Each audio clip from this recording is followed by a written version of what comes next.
one big thing is distracting. And when you distract, you're not finishing things, you're not getting things done, or things can fall through the loops. Hi, I'm Maud Leger, and this is the Realtors Conspiracy Podcast, where we crack the code to real estate success. Learn from top realtors, entrepreneurs, and innovators about how to grow your business as we discuss real estate success stories, mindset, processes, motivations, and the key to their success. Check out our podcast episodes every Monday to crack the code to success for your real estate business. This week, I'm speaking with Tree Ride, human behavior expert. And wow, what an episode! If you are a busy realtor, constantly distracted, or being busy and not accomplishing what you dream of, or if you are a pleasing realtor, always available for your clients and negotiating with other realtors and going above and beyond all the time, you might be getting overwhelmed or even resentful sometimes. So if you are any of those, this episode is for you. Let's get to my chat with Tree.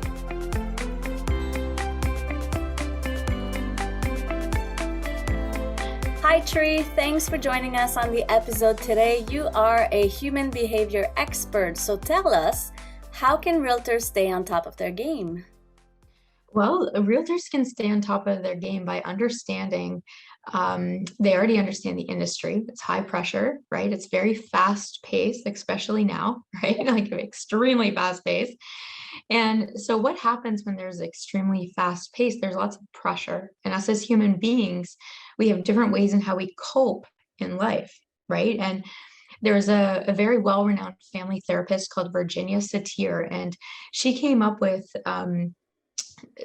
a metaphor with how people cope. And I'll just quickly tell that to you. So the metaphor goes like this: there's four people in a boat and there's a hole in the boat, right? So for example, a realtor, if they're like trying to put a couple of houses up online, or what you help out with, of course, and they're trying to get it done really, really fast. And so there's four people and there's a hole in the boat. Okay, the boat is sinking, the boat's going down.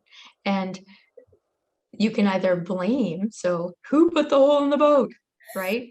Yeah. Or you can try to please and fix, right? I'll swim to shore so the boat won't sink so fast. Or you can compute or dissect, right? At this rate, this boat's gonna be sunk in 3.4 minutes. Or you can distract, right? And distracting would be like, oh, look, there's a bird, right? So nobody's actually fixing the hole in the boat.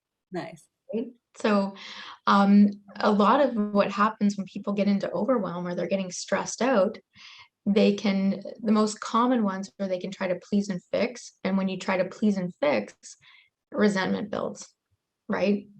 So also getting into overwhelm. Or another common one is to compute. Mm-hmm. And when somebody's computing, they're in their head, and then distraction happens for either one, right? Even blaming. It all gets people into an emotional state, right?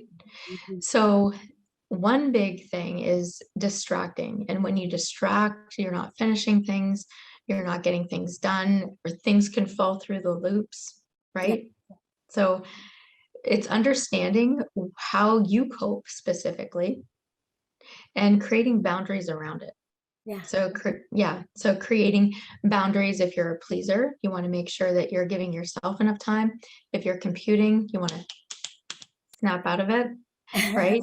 And maybe distract in a good way. But if you're distracting in a negative way, like I work with a lot of people, whether they bite their nails or they're smoking or overeating, these are all ways how people can distract in negative ways. Yeah, I find like with realtors, what I hear is they would distract by jumping on to do anything else but. So that's why things falls through the loop. They'll jump in and then help someone with that, answer this question, but really not focusing. So how can they cope with the distraction? Well, and it's actually moving through and creating positive distractions, right? Because the way that they're misaligning their focus, basically, is what you're saying, is that there's a distraction. And what's happening is they're getting in a heightened emotional state, which what we call is the bell curve of frustration, right? So they're all of us as human beings, the bell curve of frustration, you're either denial, anger, bargaining, right? Like, well, if I do this, then they'll do this. If I do this, then they'll do this. And then sadness. But it's really just an emotional state. And us as humans, we're emotional beings. We're in emotion every moment of every day. That's just how it works. Yeah. Yeah. And it could be a happy emotion. It could be whatever the emotion is, right? But it's understanding that, oh, okay, what do I need right now? So it, how people, whatever's in front of the person, that's how they're responding to the world, right? So say they're getting pressure from their client, or maybe it's a realtor that works for a larger realtor, right? Or maybe also too pressures from home if they're a mom and they have kids, or a dad, or they have a parent that's sick, or Definitely. you name it, it's life, right? Yeah. And that actually, puts logs into the fire of this frustration. Mhm. And then all of a sudden something, they're going to react in some sort of way, right? So they're reacting, they're either distracting, or they're trying to, like, ooh, hot potato, hot potato, hot potato, boom, and throw it like elsewhere, right? And then just being like, okay, all Yeah. right, right? But it's what's more useful is that they're actually responding, right? So you want to respond in a way of what's useful so that things don't slip through the cracks, so that even when they're servicing their clients, it's in a more resourceful state, Hmm. right? Because even their clients, I'm sure, can see that they're distracting, or that they're in an emotional state. No matter how much we try to hide it, you can see it, right? It's like, how are you? Fine. Like, oh, okay. But are you really? Yeah. Tell it to your face. Yeah, and we've all seen people like that. But so it's having mechanisms in place to really keep yourself grounded, so that you're not allowing your usual coping mechanisms to be heightened to the Yeah. point where you are distracting in a negative way. I love that. I love that you mentioned responding and reacting. Tell us a little bit how to identify when you're responding and when you're reacting. What's the impact? Yeah, so reacting is really staying in the emotional state, and whether it's I don't know if this is an actual term, but whether you're freaking out, right? But if you're reacting, it's normally unuseful, right? So if an example of that is somebody's had a bad day, maybe they were stuck in traffic running late all day, their kid's sick, they have deadlines and all these pressures, and then something comes up, all of a sudden, boom, they're going to react, right? Yeah. Whereas a response is understanding what emotional state you're in, okay? Knowing your coping mechanisms, and then really getting yourself into a useful state so that you're responding to, whether it's a client, a colleague, a spouse, even your kids, right? In a resourceful response, right? So you're in a resourceful state and you're responding. It's almost as if, like, you're reading the menu in a Mm, restaurant, as yeah. opposed to like, hey everybody, blah, right? Like, it's more, this is an emotional, a reaction is emotional, a response is very like, okay, yeah, this is what's going on, and I'm just responding in a Mhm. useful state. Mhm. Yeah, I find once realtors, especially, they're in the pressure, the moment, what everything, and then they start dealing, let's say, with each other, trying to deal on a house, and then react. It just escalates. Versus, hey, this is where we're at. This is the negotiation. That's the process. Whatever. It's more useful, like you said. Yeah, so if they focused more on the actual process Mhm. and the tasks as opposed to the emotion, it's almost like being at a horse race, right? Like, oh my God, number five, or like, pick me, right? Like, and sometimes that could be fun, right? And it could even be useful depending on the client that they're working with. But having more of a response Yeah, is good for them, is good for their client overall, right? Even if you've been in the business for a longer period of time and you're a mentor, in terms of, like, you have realtors underneath you, you want to make sure that you're definitely modeling that for them, love because it. that's the mood or energy that you want for the realtors that you're grooming, right? That's also overall, you're going to end up with more clientele because they had a positive experience. Yeah, yeah, I love it. Modeling what you want your realtors to be, your team. 100%. Yeah. Yeah, absolutely. And because if you're reacting, then not even from a conscious level, but subconscious, like, oh, that behavior is fine, Mm, where it's not useful. yeah, Yeah, so you want to model what it is, how you want your team to to respond to their clients.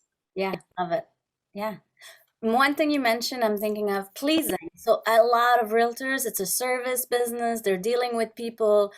I would say a lot of them are very pleasing and they want to do everything for their clients. So they'll jump in, they'll answer emails at midnight and 6 a.m., Monday to Sunday, and then get really overwhelmed. So, what kind of boundaries or tips do you have for those realtors? Yeah, so a pleaser as well. So it's you're normally two out of the four, right? Every human being on the face of this planet fall into two, at least two of the either blaming others, blame self, you're either pleasing, computing, or distracting, right? And so with a pleaser, the common tendency is if you're trying to fix, or you're even answering things at all hours of the night, you're going to end up in resentment, right?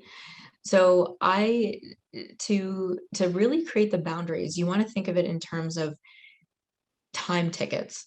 So you can rip up like 10 pieces of paper, right? And think about like how much, okay, this is all the time you have during the day. Who are you going to give a ticket to?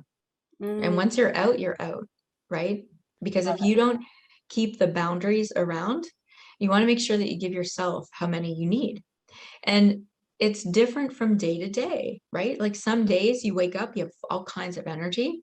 it. Some days not so much. And that's the way it is. And know, manage the expectations, right? So if you're a pleaser and you know you're a pleaser, manage your expectations. One, you're not going to be able to be 100% of the time. That's just not how humans work. Yeah. Humans work. We're humans, right? Realtors, you're not robots. No. Well, if you are, let me know. If you are, let me know, because that would be cool. Um, so really, in terms of time, seeing how much time or what you have available. And it's okay that certain days that you don't have that much time or energy, right? And managing your clients' expectations, because if you start answering things at all hours, then they're just going to expect that, Yeah. right? So when you're managing your clients' expectations, be really clear about where your boundaries are. Mhm. Because if you don't have any, nor will your clients.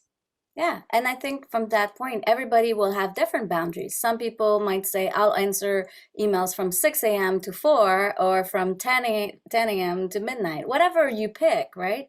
It has to Yep. be what works for you. Yeah. And us as humans, we're good at following rules.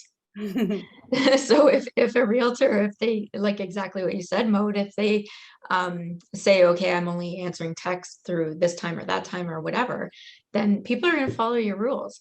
Yeah, yeah, true. Mhm. Expecting, setting up the expectations, having your rules, and then people will just get on board because it is what it is. You don't walk in through big corporation and dictate how they're going to service you. Hmm. Yeah, Well, and also as realtors, people are going to them because they are the specialist, right? So yeah, they're gonna follow, they're just gonna follow their lead, right? Whereas, so if you are a pleaser, know that you have more power than you think you have, hmm, right? Just to please and fix. And a lot of pleasers, they tend to fix as well, whereas you want to allow other people to grow, right? If you're going around fixing everything, then essentially you're taking away somebody's opportunity to learn and grow, or to learn how to do something specific, yeah, or to make, even to make a mistake, because there is no such thing as failure in life. There's only feedback. nice, true. Mm, I'm yeah. going back to distract a little bit. If you're thinking of three key actions that realtors can put in place, like either how to identify when they're distracting or what to do when they realize they're distracting, what would you say? Well, if they are distractors, and I actually fall in that pocket, I'm a pleaser distractor, right? So it's easy for me to like, oh wow, that's pretty. I'm going over there, right? But Pretty to shiny. really, yeah, it's shiny. I'm going, yeah.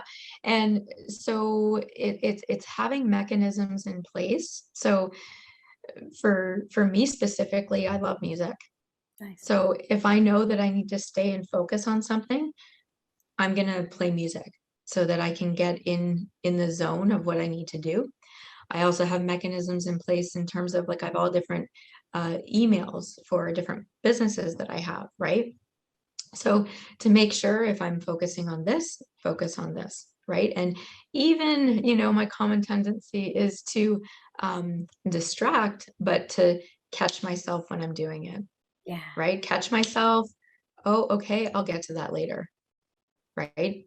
Because it really is important, especially as realtors. If you are a distractor, then you can get things mixed up, and especially when you're working with time sensitive paperwork, accurate sensitive paperwork. Yeah.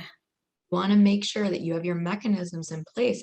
So maybe it's a process. Maybe you have a list of things that you tick off that you make sure that you've done before you go to the next project, Hmm. right? Maybe it's specific songs or something, right? You know what? I'm going to work on this for this playlist, right? And especially if it's something that you don't like doing, like for me, my taxes, right? It's just like, Nobody okay, does that. yeah, yeah, I'm gonna work on it for this short playlist and then I'll get back to it again afterwards, right? So it's legit to know like where your tension span is, Hmm. because otherwise it's unuseful too, because you're not going to be able to stay focused enough. Yeah. Yeah. I love it. Keep Mhm. focus, avoid distraction, catch yourself. Catch yourself, use music or use other things that you like to keep yourself in the zone of what it is that you're doing. Nice. Focus. I love it. Yeah. Cool. So you're a business owner. What's the best advice you've ever received as a business owner that would apply to any other business owner? Oh, you want to respond Nice. instead of react. Okay. Okay. It's very important because as a business owner with employees, if you're reacting, then all of the employees, it subconsciously, it's like, oh, that's okay behavior. And when you're a business owner and you're responding, and then that trickles down. Yeah. So there's less reaction, and also even maintaining clients' expectations, Love it. right? Yeah. Like under promise, over deliver. I love it. Yeah. Mhm. On expectations. Amazing. Thank you so much. That was awesome information. Lots of tips for realtors. Do you have any program you want to share? Anything that you've done that would be helpful for realtors? Uh, yeah, for sure. I mean, people can reach me at burlingtonhypnosis.ca, or uh, you can email me, and I'm happy to give free hypnosis audio on life and flexibility. Because really, this react, respond, or to get out of distracting or to create the boundaries, it's all about flexibility in life, Yeah. right? So, hey, change happens regardless. So, you can email me at burlingtonhypnosis.ca. So that's tree, TREE, just like a tree outside, at burlingtonhypnosis.ca. And I'm happy to give that out. That's awesome. Life and flexibility. Like we all need that. That's amazing. Thank you so much. Thanks for joining us on the episode today. I can't wait to share it with everyone. Awesome. My pleasure. Thanks for joining. If you know anyone who could get tips and tricks from this episode, please share.